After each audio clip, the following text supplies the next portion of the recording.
দিয়েছেন, ধর্ণা দিয়েছেন, তারপরে ফের ধর্ণা দিতে হচ্ছে কেন বারংবার এই রাজ্যের রাজ্য সরকারি কর্মচারীদের?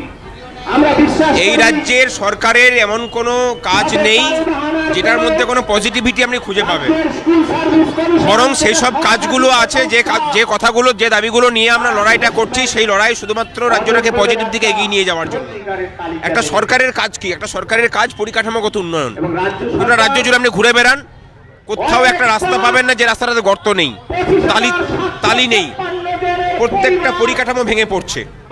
রাজ্যে ছেলে মেয়েদের কাজ নেই, কৃষকের সঠিক মূল্য পাচ্ছে না কৃষক তার পণ্যের।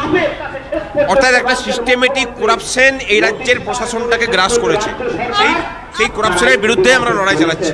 আপনাদের হাইকোর্টের অনুমতি নিতে হচ্ছে, প্রশাসন অর্থাৎ পুলিশ কেন অনুমতি দিল না? আপনাদের তো শান্তিপূর্ণ অবস্থান ছিল। পুলিশ আমাদেরকে কেন অনুমতি দেবে? বাংলাদেশে যখন ছাত্র বিপ্লব হচ্ছিল, ছাত্র বিপ্লবের নাম করে যখন মৌলবাদীদের বিপ্লব হচ্ছিল, সেই সময় সেই মৌলবাদীদের একটা দল কলকাতায় এসে মিছিল করেছে। পুলিশ দাঁড়িয়ে থেকে তাদেরকে মিছিল করিয়েছেন। পুলিশ পারমিশন তাদেরকে দেবে? এই রাজ্যের নাগরিকদেরকে কলকাতায় পশ্চিমবঙ্গে মিছিল করতে জন্য পুলিশ পারমিশন দেবে কেন? তার জন্য আপনাকে আদালতে যেতে হবে। আমরা আদালতে গেছি, হয়তো ভয়ানক ভয় পেয়ে আছে।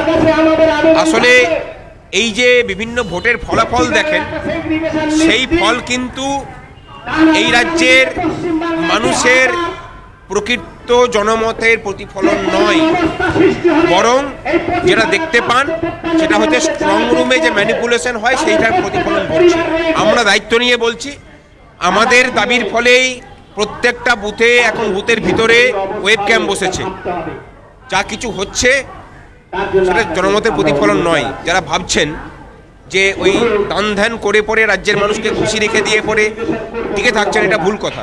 রাজ্যের মানুষ খুশি নয়, রাজ্যের মানুষ চাইছে এই রাজ্যের থেকে করাপশন বিদায় হোক, ছেলেপেলেরা কাজ পাক। একেবারেই রেশমি, অবশ্যই এই খবরে পরবর্তীতেও আমাদের নজর থাকবে এবং সংগ্রামী যৌথ মঞ্চের এই ধর্ণা কর্মসূচি যা শুরু হয়েছে 22শে ডিসেম্বর থেকে চলবে আগামী মঙ্গলবার অর্থাৎ 24শে ডিসেম্বর পর্যন্ত। আপাতত তোমায় ধন্যবাদ।